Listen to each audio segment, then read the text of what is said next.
Oh, I can't. Can't hear Doug. No, I can't hear you. Something happened. So we can try that again. How's that?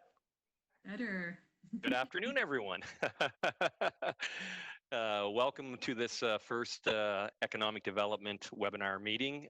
We may have a few computer glitches, but I have friends beside me that will help us get forward through it.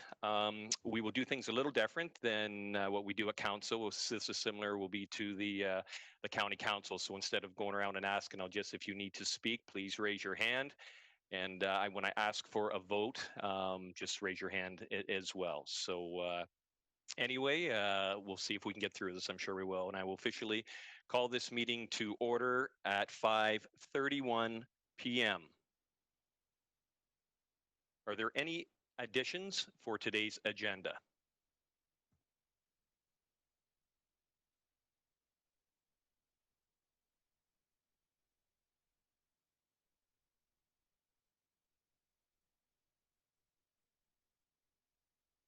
Not at this time. Seeing none, I would like a motion to approve today's agenda.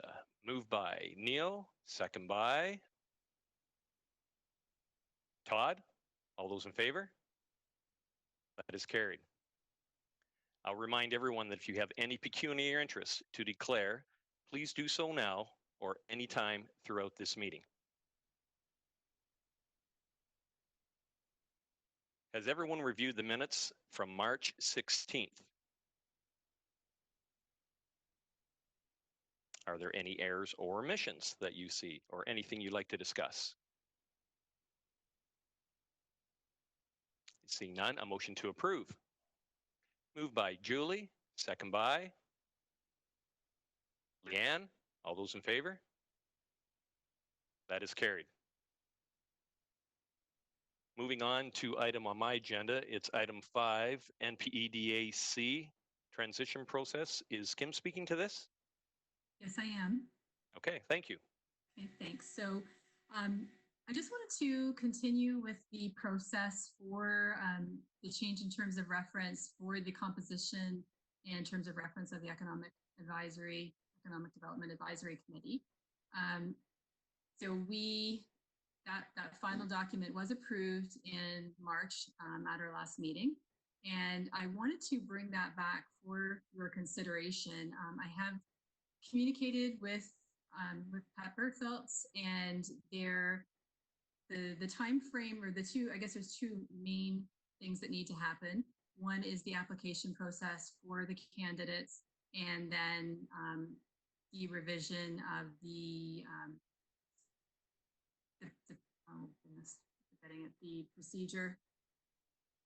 procedural bylaw, for committees, and that will need to be updated. They don't have to be done one before the other. They can happen at the same time.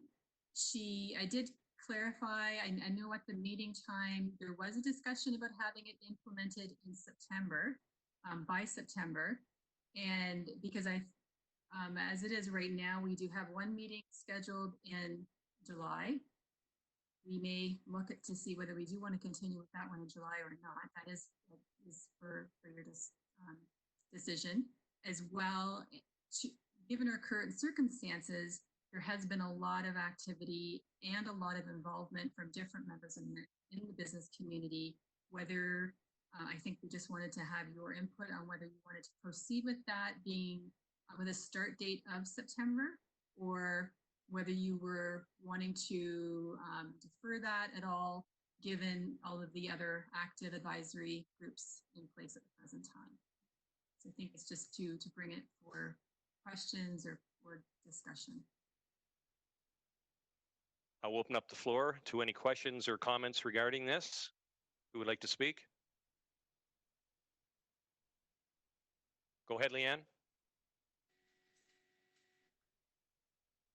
Hi, everybody. I guess one of my wonderings is that if, given these very difficult times with the pandemic, I think economic development needs to be top of mind. And I know there's a ton of stuff happening with these advisory groups, and I appreciate all of your work, Kim, for sure. I'm just worried that I think of during any of these times, I think it needs to be carefully shared about what is happening, and that council members and this committee is well appraised of what is happening, because there are, there are some unfortunate circumstances happening in our community, and we could be questioned about, what are we doing to support? And I know we're doing a lot, but just keeping us appraised and helping us to continue have that voice is just really, really important, to make sure that we're well attuned of what's happening, and having a voice in all our decisions that is informed by what's happening economically. That's all. Thanks, Leanne. Is there anyone else that would like to speak to this? Mayor Todd? Yeah, I think in general terms, I'm in favor of moving ahead with our restructuring of the Economic Development Advisory Committee at this time. I think that, we do have these committees, these action groups, specifically targeting COVID as their mandate. I don't think they can replace the broad goal of economic development for our community. And so I think that it is still prudent to move ahead towards our restructuring plan, and to put it into place in September seems like good timing.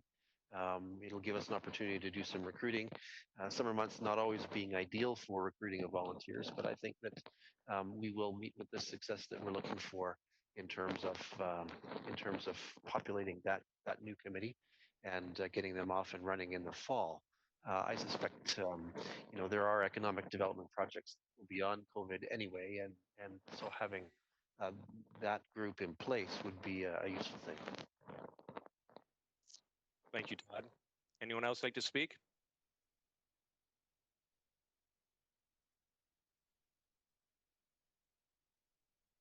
Seeing none, Kim, I think you have direction there that we need to move forward with this.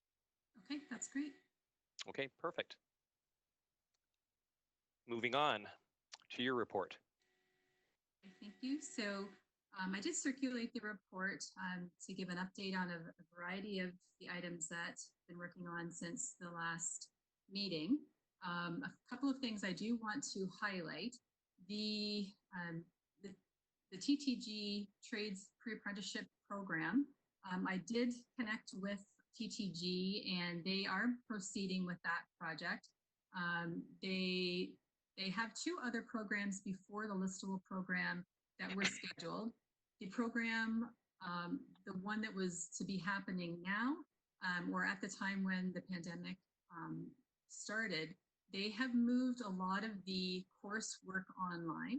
So they have kind of front loaded the training online, and they're just waiting to get clearance from the from Huron Perth Public Health that they can proceed with moving into the classroom or into the, I guess it's the tech shop classroom setting. So, and meeting all the requirements to do that. So that is, that's moving forward. There is another session planned coming up in the summer for Stratford. And then we are still scheduled for September for the program in North Perth. So the recruitment period for that will start in July. We'll start to promote that and to ensure that we still have, getting applicants for the program is really the first part, because placements don't happen until 2 or 3 months down the road, but just also ensuring that businesses are still able and interested in participating in the placements. So I just wanted to give you an update on where that one is at. I did mention or bring to council last week the RED funding program. So that again has been approved, and we'll be moving forward with the time frame of August 1st until November of this year to November 30th of 2021. So the first 2 months are recruitment period for the full-time or for the full-time temporary staff, And that gives us room that if for some reason we're unsuccessful in recruiting for that role, in a staff capacity, that we can recruit in a consultant capacity. And last week on Wednesday, I did bring that request back to the BIA, and they are happy to proceed with funding that project. And they would like to proceed with funding 10,000 in 2020 and 10,000 in 2021. So that will impact our cost. I do think that will make our cost for the municipal portion very low or nominal, depending on, because their staff costs will be reduced in that period as well. So we'll see how that works out, but it means that we'll have more costs. So the cost for the municipality will be moved then from 2020 to 2021, just because we will just be the matching costs to go with what the province is funding. Any questions about that? Right. So the next is the Huron Perth Children's Museum. We are still waiting for the outcome of that application. If that was to be successful, then that would also be starting in July. And I have not heard any information at all about the status of the Trillium grants. We expected a decision in June. So at that point, if we do receive the application, or if it's awarded, then there's no financial commitment on behalf of the municipality. However, the administrative time to manage that and to do the reporting and to support that project would be involved. I think after that, I think if there are no other questions about the other items in the report, I think I'll jump down to the COVID-19 municipal response. So the teleconference calls is the first thing I'd like to touch on. So we have been having initially weekly calls with the business and agriculture community, transitioning to bi-weekly, and have had some really good discussions, getting feedback, understanding, getting ideas and concerns out of those meetings, and giving them updates on funding changes, on what's happening municipally. The mayor also gives a state of the situation from his perspective, as well as any other key pieces of information happening. So those continue. The next call is scheduled for this coming Wednesday. So that is June the 10th, with calls at 8:45 for the business community and 10 a.m. for the agriculture community. And it's been great. We've had Randy Pettypiece and John Nader have attended many of those calls. So it's been a great, I think they've have said that they appreciate the direct contact and feedback from the community members for those two topics. We have been maintaining and updating the COVID business resource page. So it is a resource page that's really grouped into 3 categories. It has information on from a government standpoint, all of the funding from the federal, municipal, or federal and provincial levels, as well as other respective programs that they are funding through different partners. We also have other business supports that they can access, as well as the agriculture community specifically. So there is a lot of detailed information available, continually changing. The new announcement that's happened today, we are going to be, if we haven't already, are going to be getting information on that source site for people. And we are in our teleconference calls and in the emails to business, they're always referring them back to that site, which then will refer them to other resources. So we do try in the communication, as we go through that, we've been trying to ensure different modes of communication, because there's been so much information and so much changing information it's difficult to ensure that people are getting what they need. Some people are just not, they're not seeking it out, and that's their choice if they choose not to, or they're at info overload, that they are maybe not absorbing all the information that's coming to them. So we try to be to not overwhelm them with information, but to let them know, and that's a constant messaging that we have, that they can reach out to me, providing my email address, and for them to, you know, if they do have questions, that they can approach me as well. So that's definitely happening. We did do a business questionnaire, and we have a business current status directory on the municipal website, and we're continuing to promote that for businesses. It is self-managed, or it is to be self-managed.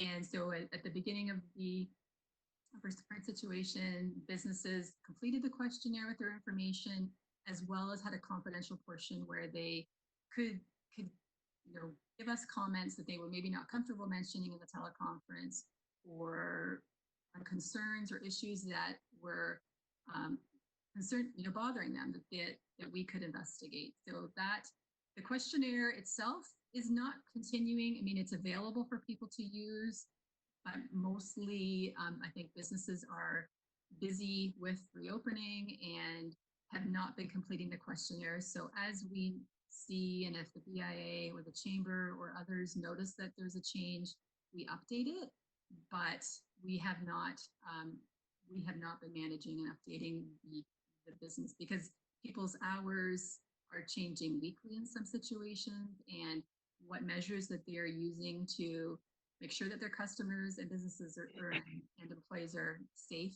is frequently changing as well.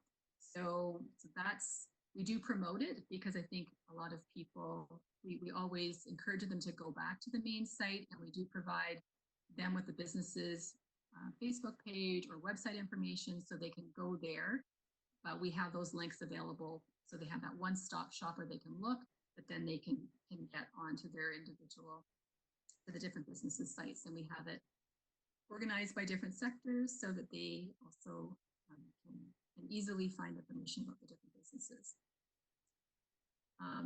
The e-commerce marketplace. So we are definitely moving forward with that. It's been a bit longer getting that in place than we had anticipated, or which we were originally committed to having ready.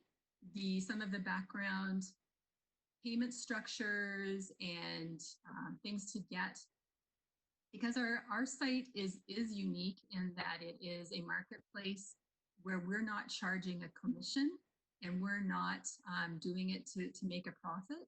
Some of the systems for marketplaces using Stripe, the developers have to do some adjustments to ensure that funds flow as much as possible directly from the buyer to the vendor, and that we're not having to minimize our administration and fees coming to our bank account. So we've been working and trying to make sure that that's in I guess as seamless as possible. So as the businesses are registering, it's easy and quick for them to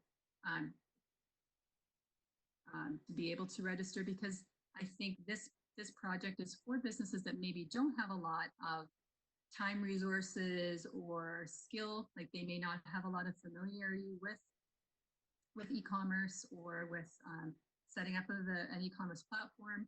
So that's one of the goals, is to help them facilitate that payment process so that they can meet the requirements of having ongoing payment platforms. And even as now even as we're opening up, I mean, we are getting some comments from businesses, oh, well, you know, maybe that's not as important because we're opening up. But when you look at some of the guidelines from the province, they are really encouraging to have prepayment options available for people buying products and contactless pickup. So it is still going to be a priority going forward to ensure that we're meeting having commerce safely. And I think this is definitely the wave of the future. So it would be a lot more effort and a lot more cost for them to pursue and to do the commerce on their own behalf. So that's it's taken a bit longer. We if not right now or tomorrow, we're going to be starting a soft launch so that we're going to be ramping up more businesses to join the platform.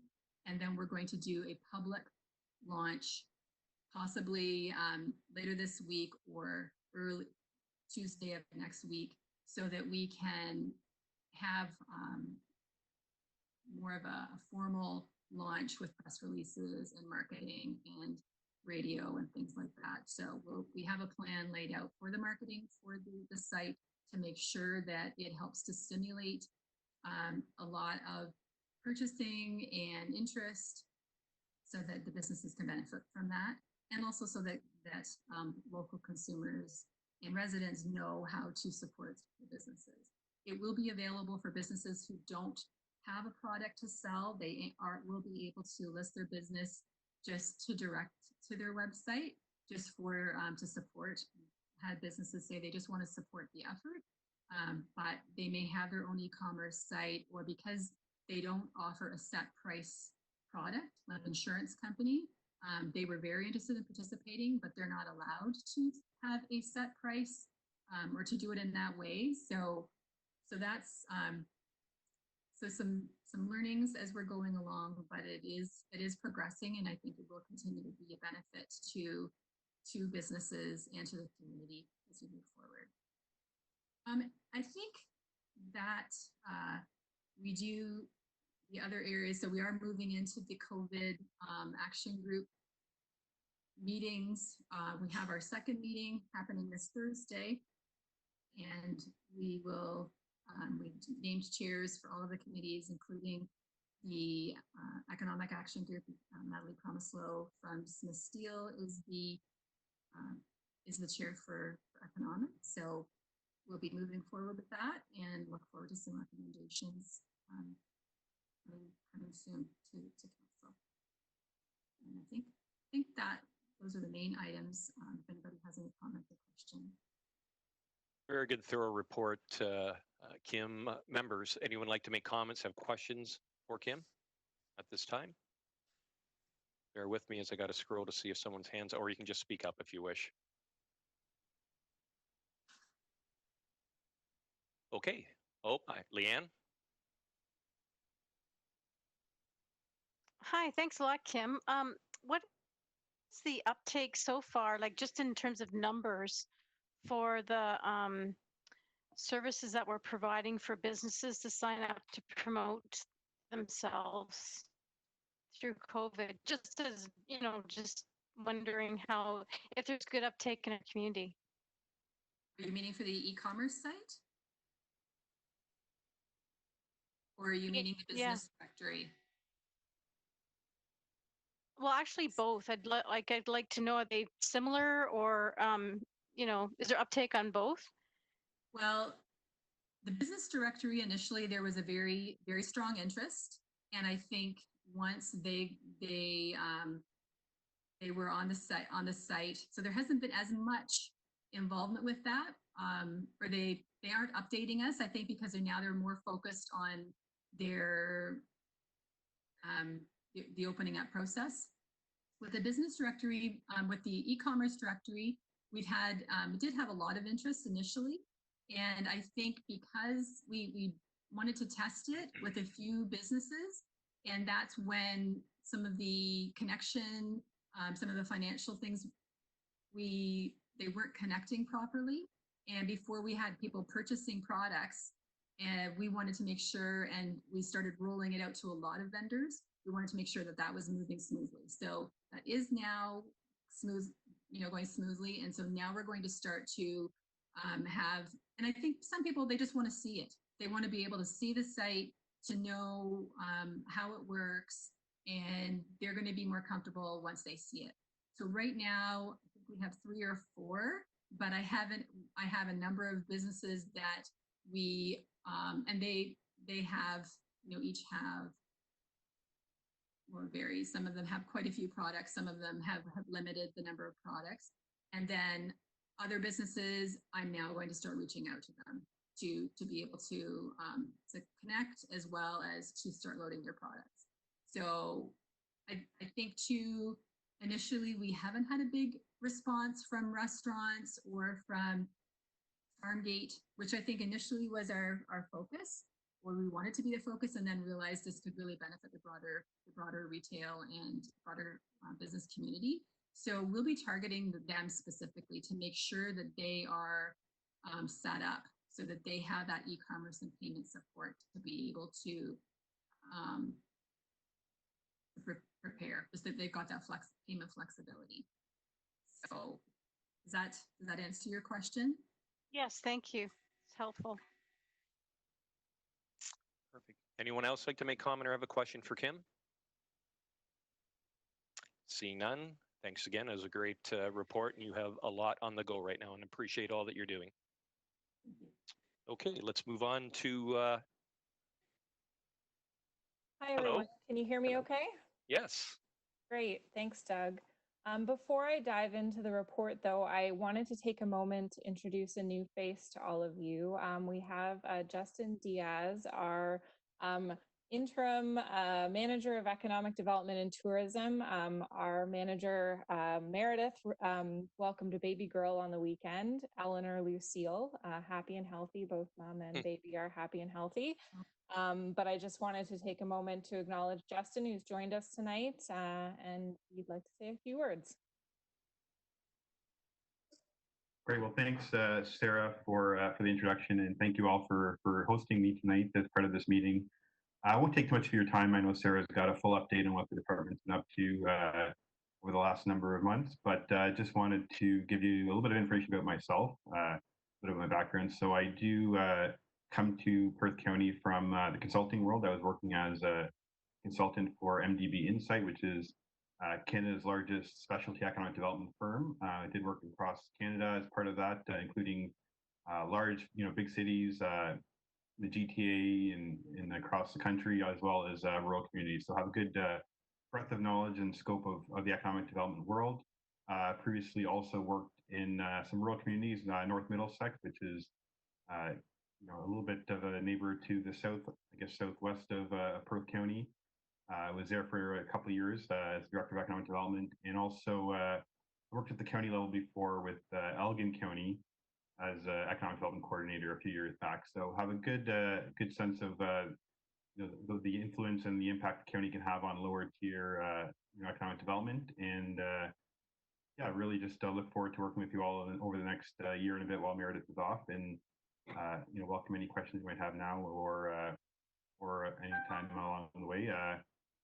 You can find me. I think hopefully you all have my contact information by now. If not, I'm sure you can find it fairly easily. And I guess beyond that, I just appreciate the opportunity to be a part of this meeting. And actually, Kim, one thing that I would mention, I didn't want to jump in there earlier, but your e-commerce platform sounds very progressive. And I'm not sure if you've seen the downtown Belleville e-commerce platform, but if you're looking for any ideas on that front, they did a very they were one of the first out of the gate, I think, with that kind of e-commerce marketplace. So just the best practice you can look at if you're looking for any ideas.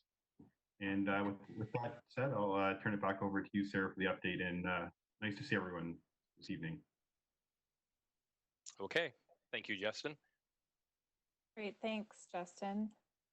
So as I'm sure all of you are aware, this has been quite a challenging time, and our work plan has had to do a major pivot during the pandemic. So what you have before you is an update on, we focused on a lot of the activities we've taken on since our last meeting, essentially, was really at the beginning of all of this. So I'll take you through a few highlights, and if you have any questions, I can't see everybody. So Doug, if you want to just give me a holler if somebody's got their hand up. Yep. Okay. So we started off by creating a lot of online training resources. So we hosted a number of different webinars, recognizing that people might be wanting to use the time from home to source out some training opportunities, and we've posted a lot of these onto our website. So there were live training sessions, but we've also linked off to a number of other organizations that are offering online training for free, and they cover off a broad range of topics. One of the biggest tools we've been using during this campaign as well is social media. So many of you may have seen our 19 Days and 19 Ways campaign, which was focused on supporting local business and also helping people share the 19 Ways in action. So sharing how people were actually taking our suggestions and putting them into action and supporting our local businesses. We also wanted to create a focus on a lot of our homegrown businesses during this time. So we've done some spotlights on our local business community called Meet the Owner, which was a chance for businesses to kind of introduce themselves and really put a face to the business name for those who maybe might not be familiar with the local business owners who support our community sports teams and other things like that. And sort of further to that action, we created the bingo program. I think a lot of you participated in this over the time, which was great to see. Everybody talking about how they have supported many businesses and activities across the county in the past, and talking about what they plan to do in the future. So this really generated a lot of positive conversation.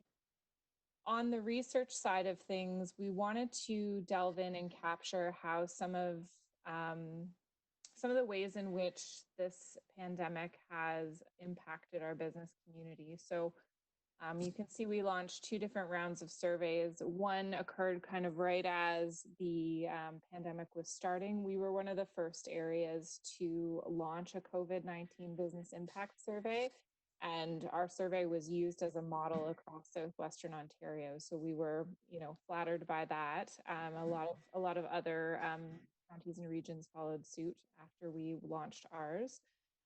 Just trying to understand the business impact of the pandemic and then see how it evolved, because as Kim has mentioned already, the information has been coming very quickly. So I won't go through the observations in detail, but you can really see an evolution of the impact on businesses over time. There was a lot of fear and uncertainty, but people were generally positive about many of the supports that had been executed at the local as well as provincial and federal levels, which was encouraging to see.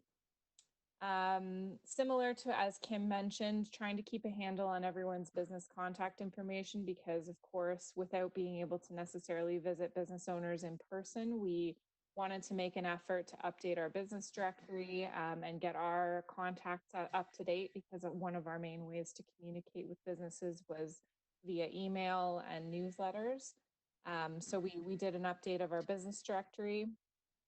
We've had some other video campaigns like our Support Local video, some other digital campaigns, photo contests.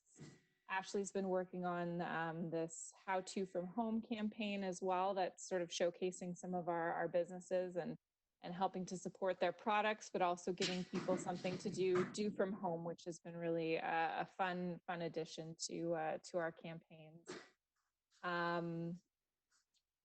Another component to our program that's been able to continue a little bit, and there's more details to come, has been our job fair efforts. I attended a virtual job fair that was hosted by London on May 12th, which was really interesting experience. I'd had a bit of experience with virtual job fairs before, and I would say it was very positive. We had a lot of uptake to our website. It was a good exposure for us and for Opportunity Lives Here, which continues to be a great tool for us.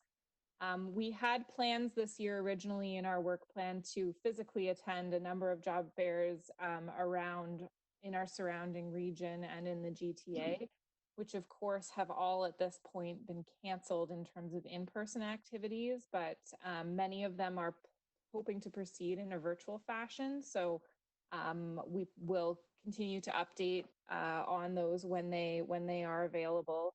We're finding job postings did slow down on Opportunity Lives Here, but they have picked up again as things reopen, which is encouraging. Businesses are rehiring following the pandemic as they anticipate their production ramping up a bit further. We also wanted to show some love to our businesses and business owners that have been quite overwhelmed during this time. So we hosted a local love campaign as well as distributed PPE kits to local businesses to help them get started as the pandemic, as things have seemed to have opened up over the recent weeks. Our newsletter went out in May, and it featured a lot of different good news stories and best practices for the business community. Our next call for content will be in July. So if you have heard of any great stories or are thinking there's something that you'd like to see featured from North Perth in the newsletter, please email me, let me know, but I will be sending out that content reminder. Kim usually receives it. So by all means, we're open to suggestions. Another initiative that we launched as well is the Perth County podcast. I don't know if anyone's had a chance to tune in. This has been a really unique and interesting initiative to take on. So the goal of this podcast is to deliver information in a really bite-sized way for businesses, recognizing that people are very overwhelmed during this time and there's so much information coming at our business community. How could we get the information in a digestible audio format? So the podcast became the solution. This is a little out of date. We've actually launched 3 episodes at this point, and I've got a few interviews more booked this week. We are open to topic suggestions. At this point, our focus has been getting those resources to businesses. So we've talked to Perth Community Futures Development Corporation about the Regional Relief and Recovery Fund. We've talked to the OFA. I had a conversation, our episode this week was actually recorded with Randy Pettipiece. So we've got a number of different resources that we're interviewing locally, but if we're missing anything or you have a suggestion, I'm open to hearing them. You know, we want to get as many of those resources recorded and out to the business community so they can take advantage of these programs and services that are available to them. Next, we did a major pivot on our tourism week, really moving our program to focus on staycations instead of vacations. Ordinarily, we would distribute our tourism brochure in person to visitor centers, but unfortunately, with many of these things changing, we've made a decision to do a direct mailing.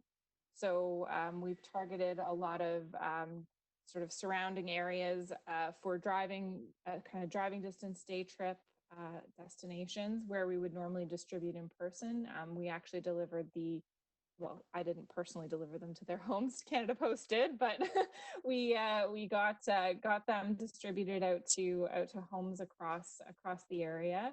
And we've had a lot of positive feedback on the brochure this year. So we will see people visiting based upon the staycation guidelines, but we're hoping to continue to promote our tourism assets as it's safe to do so. The next thing I'll mention is on June 1st, I wasn't able to participate in this. Justin was, so he may have some more he wants to add on this. Let me know if you do, Justin. There was a roundtable hosted with Minister Hardeman. Meredith and Justin both participated in that, discussing specifically the effects of the pandemic on the agricultural community, which was a really exciting opportunity for us to be able to host. Justin, I'm not sure if you want to share anything more from that specifically that came out from the discussion.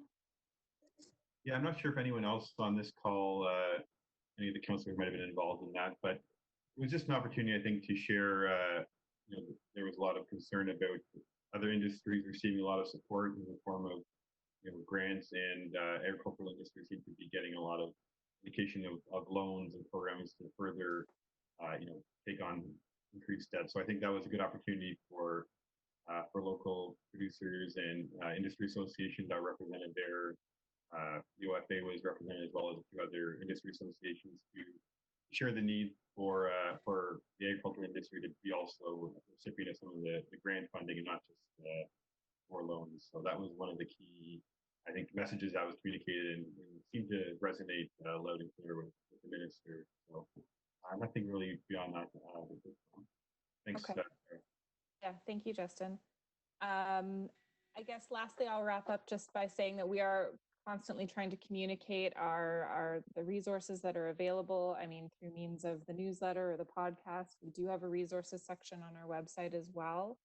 And the last item that we continue to promote, and we still have licenses available, is our Welcoming Communities training.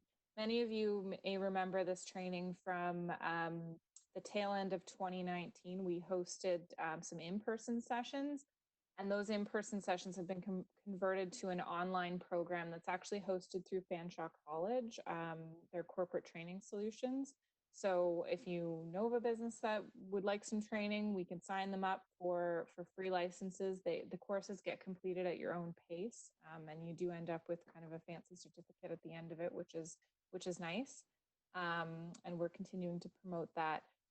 Beyond what's in this report, we continue to work on a number of different projects focused on recovery and helping to promote our business community and helping to support them. And we're sort of continuing to be all ears and listening to what our business community needs and maybe doesn't need at this time. Sometimes, I think it's overwhelming for us to receive and communicate all of this information. And the last thing we want to do is do the same to our businesses. So we're definitely all ears, but I'm happy to answer any questions about what we've been up to or questions about the future if you have them.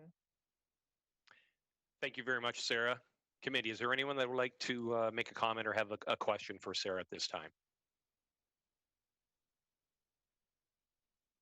Hi, Doug. Yeah, I had put my hand up. Okay. Thanks for the report, Sarah. I know I didn't see it listed in there, and obviously with everything going on, I'm sure it's on hold, but just the business tours. Maybe you can talk a little bit about, those are obviously on hold, but maybe some other things aside from what you've mentioned that you guys are working on would be good. Yeah, certainly. Unfortunately, like many of our projects, Neil, when we've had these in-person components, we've had to really think about how we can carefully consider how we can execute them safely. And certainly at this time, many businesses are not prepared or able to host groups of people at this moment. So we've put those on pause. I've definitely got all the names and contact information kind of to the side, and once it's safe to do so and everyone feels comfortable and we feel like it's a good time for the businesses to host us, I definitely want to get those up and running. We are working on a number of different items. Justin, I'm not sure if there's anything you want to specifically highlight. I know the podcast will continue. That's one of the projects that I'm working on. I've got some more interviews scheduled with local service providers at this time. And tourism continues to be something that we're able to promote, and it works out well in many ways because, as you know, there's constantly new announcements about what is open and what people can and cannot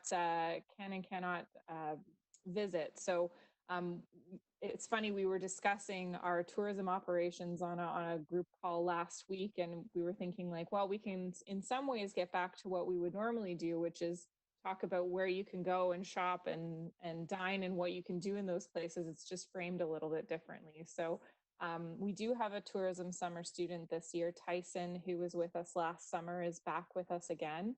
And he has been assisting and has been working behind the scenes on many of those video projects you've seen. And he will continue to help us kind of reach out into the community and get some of that promotion done as well. And we're also looking forward to the future to preparing some projects for RED applications and other items like that. Justin, I'm blanking a little bit on a few other things I know we've got in the hopper at the moment. I just don't have those notes in front of me. Do you have anything you wanted to add?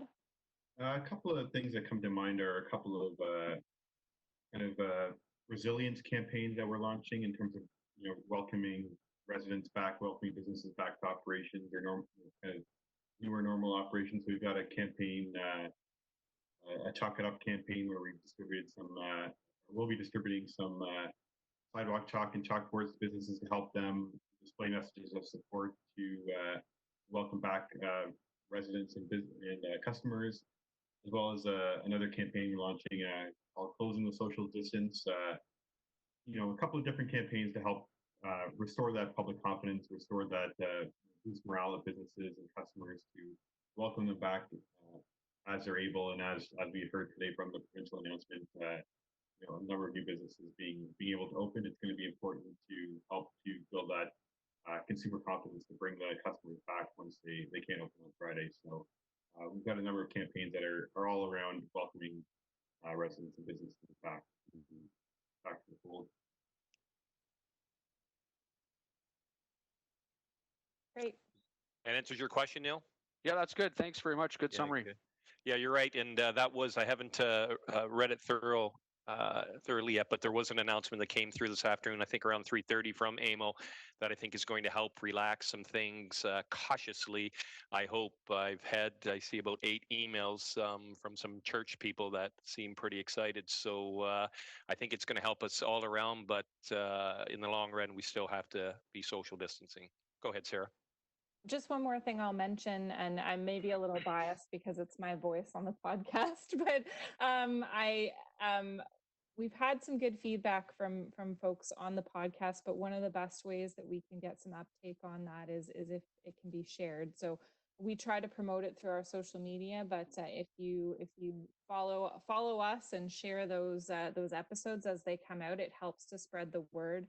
I should have mentioned as well that the episodes typically are under 12 minutes long, so it's very digestible and gets straight to the point. So it's another way for us to continue to communicate ideas and opportunities for businesses as well.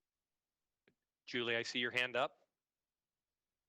Yes, thanks, Doug. I just want to tell Sarah and Justin that I got my Perth County farm gate map today in the mail. I would highly recommend, if anyone hasn't taken it, the Welcoming Communities training. It is excellent, especially for the counselors. And I just want to say, Sarah, to you and the Perth County Economic Development Team, well done. You have hit a lot of the areas that are a major concern. It's not a surprise that the survey, was a hit and it's been used.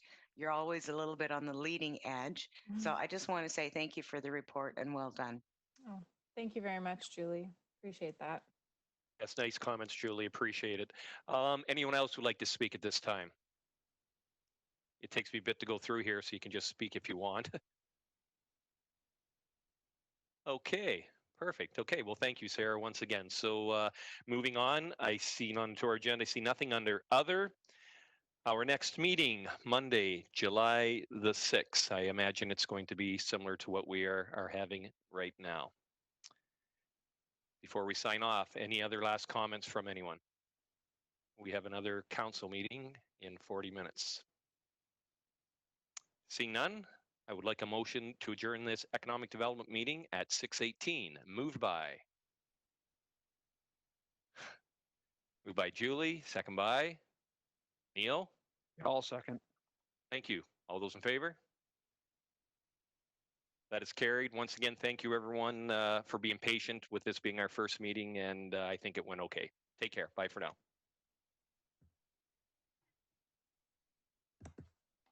Bye, everyone.